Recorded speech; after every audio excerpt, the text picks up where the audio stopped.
Hey, Blue Table fans! Shockwave of happiness throughout the world. It's hitting Australia, Russia, Eastern Europe, Western Europe. Now it's back across the ocean into the US. Bam! And it hit me back. Okay, listen up. I'm wearing my Dungeon Master shirt. Yes, I love it. Yeah, I'm not DMing anything right now, which is kind of weird. I usually have some sort of role-playing game going on. Listen up, guys. I set a goal at the beginning of March to do one video a day, and I do believe this video marks number 31, so congratulations to me. And I also set a goal to up my happiness level, to be more aware of it and just get it up there. Be happy for happiness' sake. And more about that. Nobody likes to hear me ramble about happiness. It's unrealistic, Sean. Like, yeah, well, been around a while and moping around hasn't helped me. So, let's see here. I'm doing an Escalation game with my boys.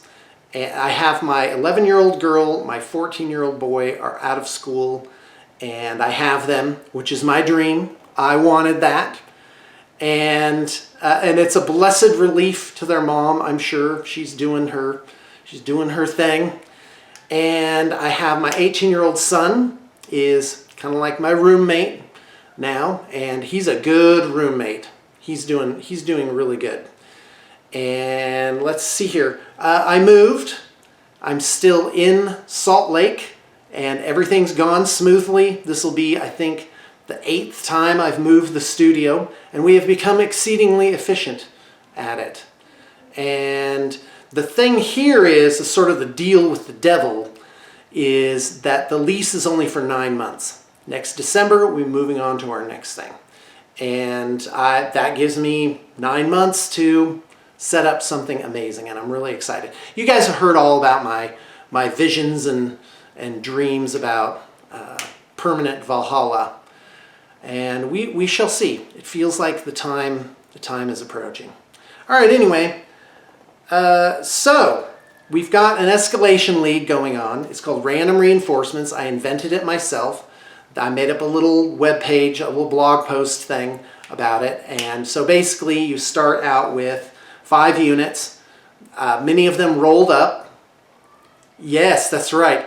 And it's very exciting because it allows you some of those units to see play that you wouldn't normally see. And so we finished round 1. We've added a unit. I'm Eldar. I chose War Walkers, and that's the only time you get to pick during the whole thing. Is after round 1 you get to pick a unit. And you also get to pick a solo as well, which is a unit that's 75 points or less, or several things. My son Griffin, he's playing Tyranids, and he chose 2 Lictors, which is a lot of fun. He's got both of them now. He's painted them up. In fact, here's one of them. Take a look here. There we go. And he's playing High Fleet Behemoth. Very exciting. And by the way, my boys are getting good at painting. It's nuts. Some of the stuff Jonah is putting out is just incredible. And Griffin chose for his heavy support Carnifexes, and that's really exciting too. So I'm going to be playing him. We're going to start tonight, end tomorrow. No battle report for it.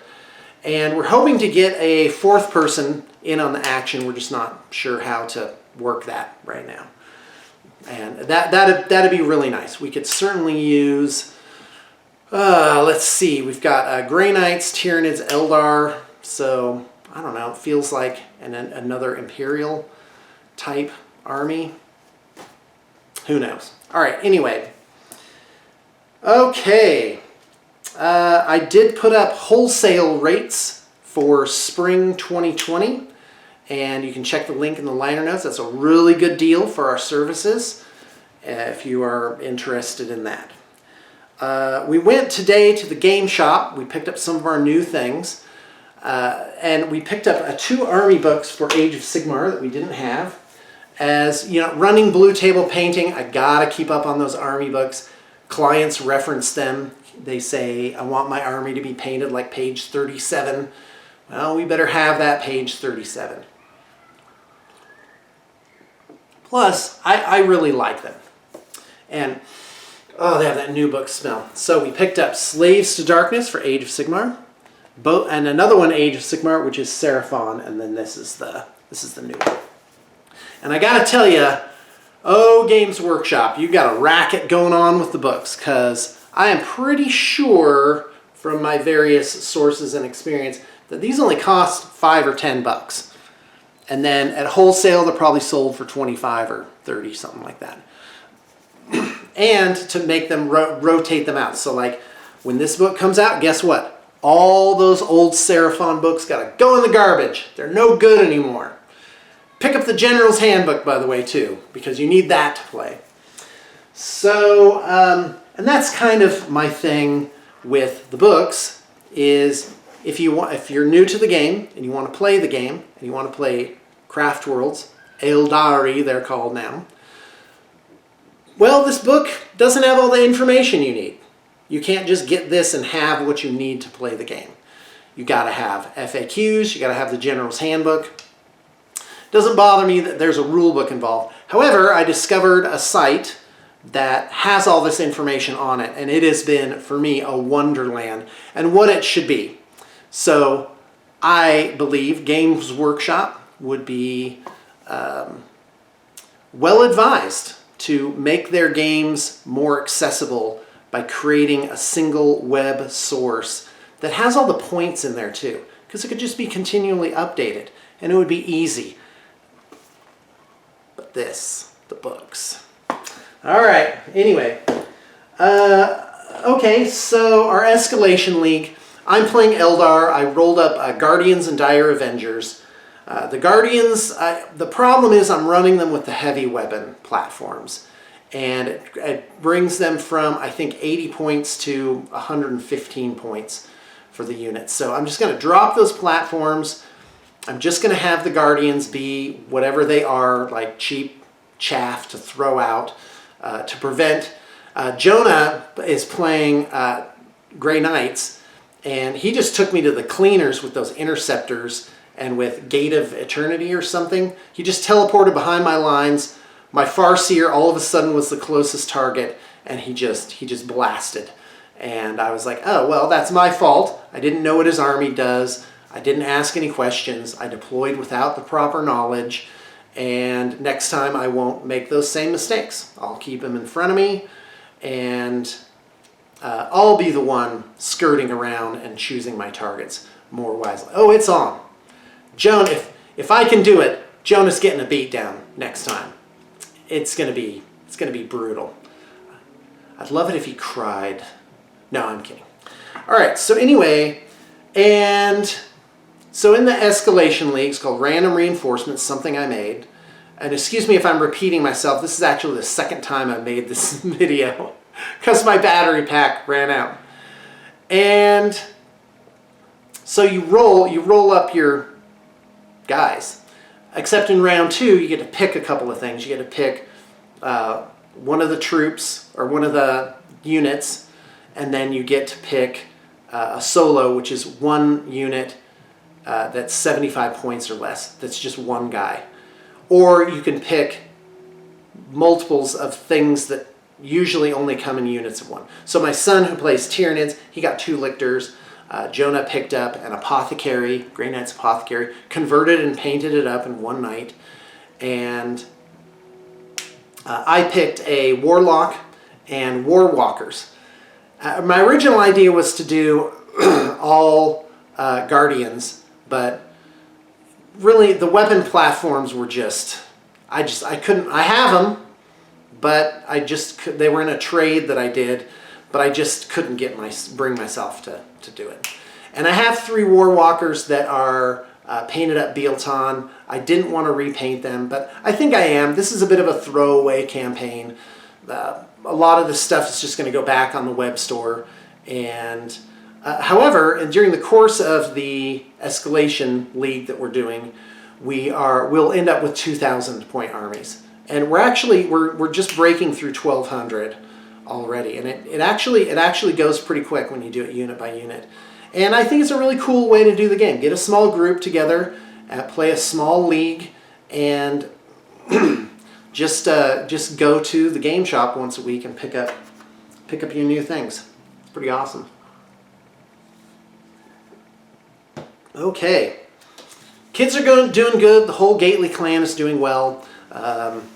I have an ex-wife, as you know. We get along really well, very cooperative, and I have 4 kids. The only one not with me right now is my 21-year-old daughter, and she lives with her, staying with her mom. And what else? And then, of course, I have, I got married last July. I think this is month 7 now. And I have a young child with her who's 3.5. And I'm actually going to be 51 here soon. And I'm excited about that. I was watching a thing on Netflix, I think it's on Netflix, called 100 Humans. And they do various sort of polls and experiments and stuff with these 100 random people. And one of the guests was talking about how your happiness level is higher earlier in life, and then it declines, but then it goes back up. It goes back up right about my age. And I definitely see it. I feel better than I've ever felt. My goal in March was to up my happiness level. Just work up that happiness inside. Just decide to be happy. And I think part of that process is becoming aware of those other emotions that come through. And I think most people look at it where something outside of them is happening, and then they have an emotional reaction to that. How was your day? Well, this and this and that happened. Or, how was your day? Oh yeah, this great thing happened. And I don't believe that personally, and that's not my approach. I think the habit of having certain feelings and having certain trains of thought it's inside. It's like any other skill. Feeling atrophied, worn down, no energy, well, eat better and hit the gym. And it's the same thing with the brain. The brain is a muscle. The brain is something that oddly internally can correct itself or make changes to itself. And where that comes from, well, I've got my theories. But for me, my experience is I'm responsible for how I'm feeling. And I make a habit of not blaming other people for it. And I catch myself nowadays really quickly with that. Especially when you're married to someone and you're in close quarters all the time. To start looking at that other person for, well, you're doing this and that's really bothering me and that's grr. It's like, well, no, Sean, that's not how it is. And with Luli, my new wife, one of the early things that I promised her, because I'm very careful with my promises, it was to not blame her for how I was feeling, to take responsibility for my own moods and how my life is going. So March has been something where I've upped my attitude, I guess you could say. And my belief is the surroundings will soon follow thereafter. And that's certainly borne out. This month has been a month of change where obviously a move is a big thing. And right now I'm in a better place that's actually more economical and has a lot of, my situation has definitely improved in the month of March. And by the way, a huge thank to all my clients, because it has been really wonderful. It's been a wonderful journey to run this company. But back to happiness. So first off, I've gotten to the point where I monitor my thoughts more. So if it's in the morning and I'm driving somewhere and all of a sudden I'm irritated about something, maybe somebody cuts me off, I go, oh, grr. It's like, well, Sean, hold on. What are you feeling? So I become observational with it. Well, what are you feeling? Feeling irritation. Where's that feeling coming from? Is there something else bothering you? And then to not even necessarily acknowledge it, but just see it float on by. And to choose a different thought, to choose a happy thought. And what I found is the very minimum effect of doing that is that it alters perception, where I have my mind open to solutions and to opportunities rather than sort of shut down and just grumbling about something and letting those opportunities and solutions float on by without even noticing them and not even try. And I'm sure that you've met people that they don't even like you're trying to get them to go, but they don't. They just they've already defeated themselves in their own minds.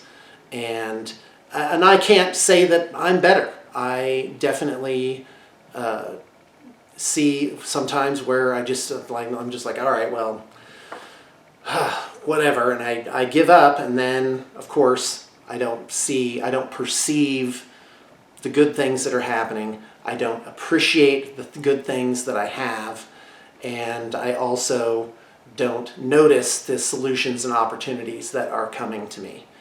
And I have to say the last 8 years have been one of self-discovery and getting up to those higher levels, and not with a struggle. That's kind of one thing that I've noticed, is that it's like, well, struggling is not necessarily a great thing. There's another type of approach or energy, I guess you might say, that to doing things in life. Well, anyway, hey, the title said Ramble in it, and here you are. So you must want to hear me ramble. Yeah, you clicked on it. All right. I've become very good at cooking ramen, and just regular ramen. I want to get to an Asian food store. There's a lot of them locally. By the way, still in Salt Lake, still same place to ship your stuff. That is a Center. And yeah, so got to get to an Asian market, get some real ramen noodles. However, it's the broth. So what I do is I take regular ramen noodles, I cook them up. Usually I put a couple of eggs in there to soft boil, which I cut in half and put on the side. Very beautiful. And but it's the broth, and I made my best broth ever. So what I usually do is I buy some chicken and some chicken legs, cook those up. I have a recipe, harissa chicken, and kids love it. Like, I put that harissa, and those 12 drumsticks are gone. That's KFC, man. That gets devoured. But I have the kids combine them in a bowl, I wash them off, and then I put them in with broth. I put it in stock. I also scrape up the leavings on the pan. And this time I actually had cooked up a couple of bone-in steaks. And those had like this marvelous what's what I'm looking for, carbonization left in the pan. I scraped that up too. So basically you just boil all this, you slow cook it in a pot, and then you strain it, and then that becomes your broth. And it is delicious. So I cook the noodles, but I don't use the little packet thing that comes in them. I set that aside, and I just take the noodles out and I mound them up in the middle, and then I ladle the good broth on top of that with, of course, the fixins on top. Meat, spring onions, Italian parsley chopped, an egg. There's a lot of great things you can put in there. I'm going to be doing Indian food here soon. So I have to tell you, new place. I have my kids not just on the weekends, but the other times as well. We're eating meals together. Every day I cook a meal, we all sit down, we talk about goals and what we're doing for the day, and then I think I'm going to ban phones from the table. Yep, and you can't leave unless you're excused. I never got that as a kid. I'm just like, listen, I'm done eating. Why can't I just go? Why do I got to hang around here? But now I get it. It's like, no, you got to hang around because this is the time for us to be together, to talk about whatever it is. And of course, I have my lovely new wife who comes and with my 3.5-year-old daughter, Audrey. And she just loves her older brothers and sisters. And she's got the world, because she gets to be an only child, but also a youngest in a larger family as well, and have both of those experiences. And let me tell you, she is having a great Earth experience. that kid knows what she wants. She gloms on to an idea, and she ain't gonna let up till it happens. And I think that's great. I think that's great. And me, I'm having a good Earth experience too. Just fantastic. Couldn't be better. Very excited. I'm super optimistic. And if you see me looking down here, it's because I'm looking at this Eldar army. I really want to get started painting. I want to paint up those War Walkers and have a lot of fun with them. In our Escalation game, we allow, as a shorthand, we say combat squatting, but you can basically split a unit into smaller units, even if it doesn't normally allow that. So the War Walkers, I have a unit. It can have 3, but you can also split it to the minimum of whatever the unit size allows. So I can have 3 War Walkers operating independently. And it's just our league is such a great format because it allows all the units to see some play and to shine in their own right, rather than, all right, well, let me look online. All right, out of this army that has 30 entries, only 6 of them are currently good in the meta, and you've got to paint up 30 of these guys and arm them all with hand flamers. So be sure to order that, and it's quite frankly, it's not fun. At least not for me. Like, I get it. I know a lot of people who are competitive, and they're certainly having a good time. And I think I may do that. I think Jonah certainly, in terms of his disposition, will be good at competitive play. But me personally, I'd rather just, I loved playing 40K in the 90s. Oh, what a wonderful experience. And what we're doing now really captures some of that, where it's like, hey, if you add a wave servant to your army, that was a big deal to get the wave servant, paint it, and then now it's actually going to do something on the battlefield. Now that said, I do have to tip my hat to Games Workshop. I think they've done a wonderful job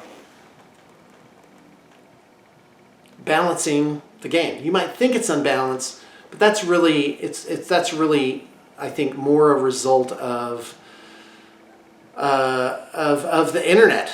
To have this mechanism by which you can bring 500, 1,000, 10,000 minds to bear on a problem and come up with the absolute best configuration, test it out, and unfortunately that has an effect on the game. Whereas 20 years ago, really, and there were competitive players then too. I remember sitting down at a game shop in the San Francisco Bay Area, and he had a Black Templar's army. He had won some tournaments with it, and he was explaining how it worked, and I was like, this is it. It was vicious. He would just rip people's throats out. And I think that was 4th edition. Feels like 4th. And so it certainly exists, and certainly inside of even the format that we're doing, you can either play very loose, or you can take your units and really optimize them and figure out how to use them in the best way. Especially if you have psychers and can pick your powers, you can definitely figure out some combos and how things work well together. But overall, the Guardians have done well. As an example, a unit like Guardians, which normally maybe wouldn't be that awesome, they have definitely seen some play. So, a lot of fun for me. All right, I've got a little bit of a chapped lip here, so you'll excuse me if you see me fretting with that. All right, well, I think that's about all I got to say. Did I mention the wholesale accounts? Well, I'll mention it again. I do have some wholesale accounts up, just 2 of them. You can find a link in the liner notes. It's not something that I like to do a lot of. I keep a very close track of how those are going, and I've discharged so many of these over the years, and it's really a great way if you're not in a terrible hurry and you just want to get a great bargain, but also spread it out over time and just get some projects done regularly but spread out. It's really a fantastic option. And don't forget my web store. Check the liner notes for a link to that. I'm always putting new stuff up there, and in fact I'm running a half off sale right now, and that's just like such a good deal. I think a Stormhawk is like $60 or $80. I think a guy ended up paying like $17.50 for one, and it was just such a great deal. How do I do it? Well, I get all these trade-ins. People want to ameliorate the costs of painting, and so they're ready to send in collections, and I of course pass that along and make them very economical. And it's something that I'd like to do more of. I'd like to get in trades and have people be able to get into the game, or get it like there's a joy to getting a bargain. And this ties into an idea that I've had many times over the years, or that I've put on my videos, is the joys, the three joys: the joy of acquiring something, the joy of having it, and then the joy of giving it away. And having it is, of course, a collector. A collector enjoys just seeing his things there. And of course, selling or gifting something also is wonderful. And I think that's part of the cycle. It's not, for me personally, I don't like to sit on things for too long. In the move, I see boxes where I'm just like, oh, I've had this for 2 years and haven't even touched it or played with it or done anything with it. And I'm like, it's time for that to go. But of course, watch out, because a lot of times you'll give something away and wish that, or sell something and then just be like, I wish I still had that. Wish I still had that. And really, in my dream world, yeah, I have a giant storage, museum quality storage area for just all the collections that I've picked up. And just have the joy of having them, and be okay with that too. That'll be nice. All right, well guys, that's all I got to say. So thanks for tuning in, and I will see you next time.